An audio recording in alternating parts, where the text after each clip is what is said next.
Greetings, everybody. Hi, I'm John Russell, owner of the Business Source LLC and author of Be a Stand-Up Leader, the ABCs of Getting the Job Done Right. I'm here with my good friend and videographer, ace marketer, Jared Whitman of Whitman Media.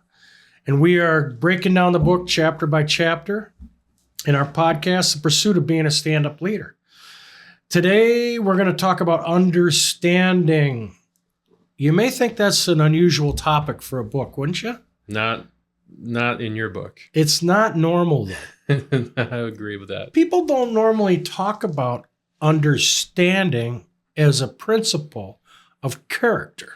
I think when you look at your book and the mission behind it, be a stand-up leader. Right. This is an important aspect of that. It is. And a lot of the chapters in your book revolve around communication, effective communication, being the leader that people need to be in order to bring people up with them. Yeah. So that together you're creating and cultivating and nurturing a community of growth of like-minded people. That's a good synopsis. Thank you for that. Yeah.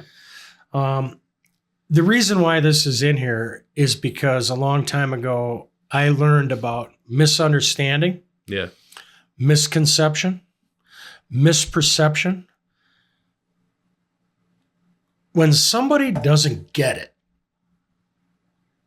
and they think something else because they haven't been educated correctly and they think one thing and they're living in a non-reality and the rest of the world thinks something else and they're living in reality, there's a pretty big breakdown there, and you said it, communications. Yeah.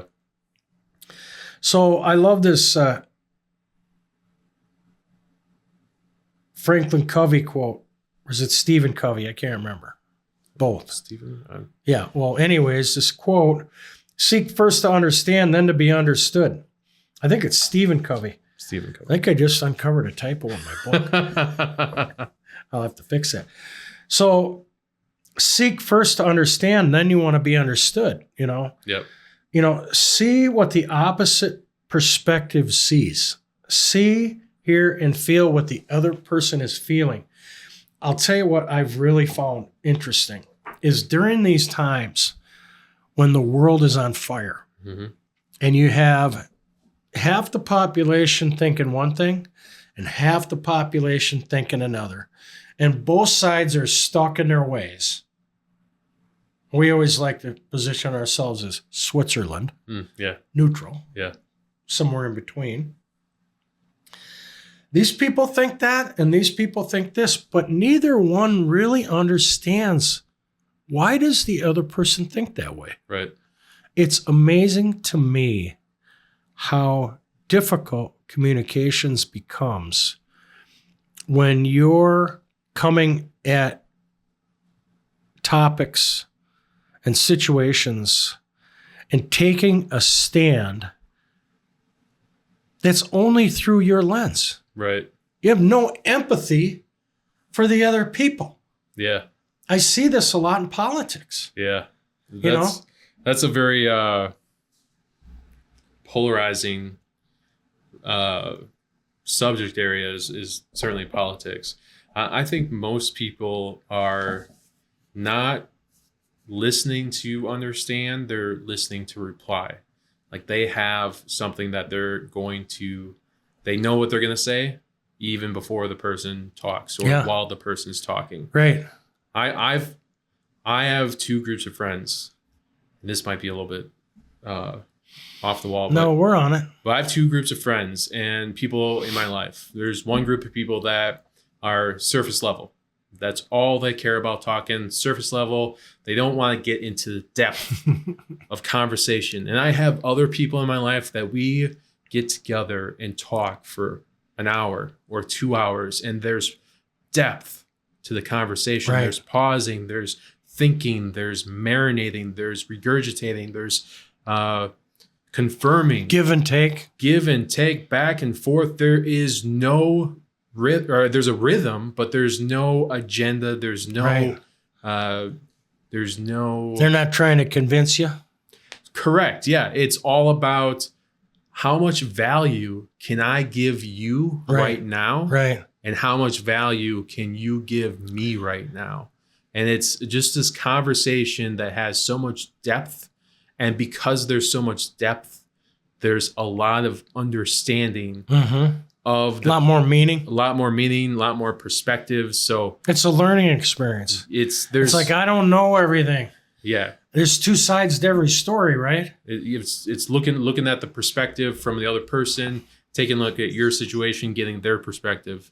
I think you hit it on the head.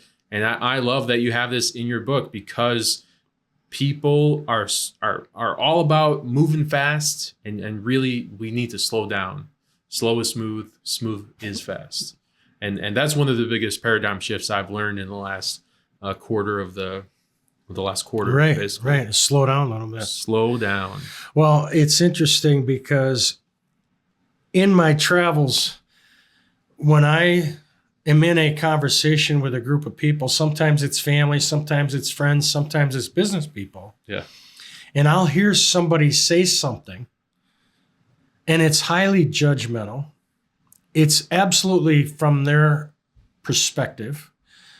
And I can tell their education on the subject is limited, but yet they've taken this hard stand. And I have to sit back and go, what is that based on? Right. What factual evidence do you have to make that statement?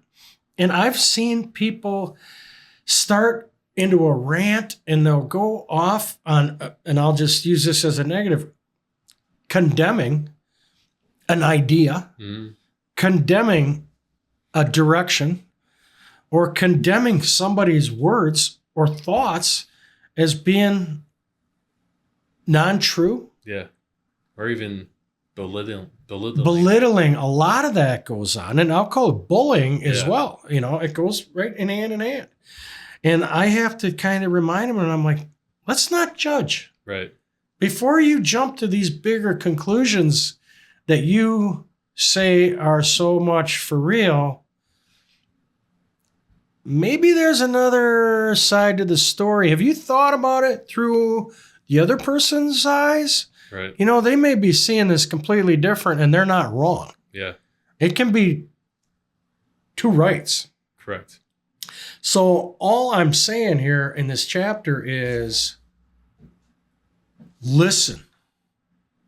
It's the number one skill that people need to work on, myself included. Oh, yeah. It's really hard when you want to say something and Jared's talking and I'm like, I'm going to get a word in on edgewise here.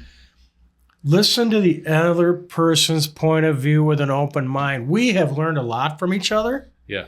And we have a lot more to learn. Oh, yeah.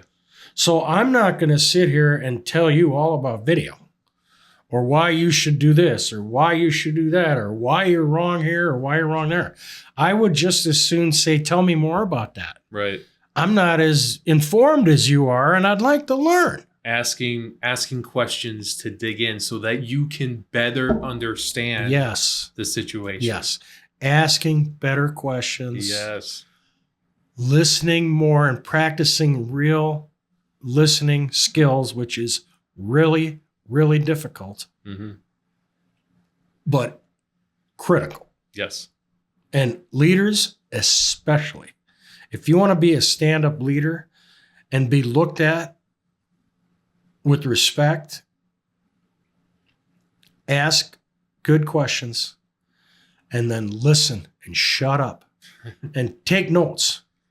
I agree. Because if you don't take notes, I can't tell you're listening. And how do I know it's not going in one ear and out the other? It's a very simple leadership tool that everybody could do better with. And it's not difficult to do. And you can understand people better. Understanding.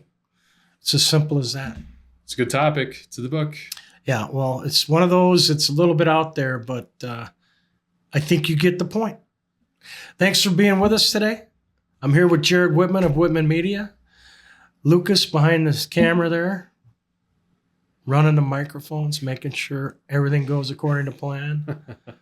Thank you, Lucas. And thanks for being with us. Check out our YouTube channel And don't forget to like and subscribe if you like what you see. Thanks. Have a great day.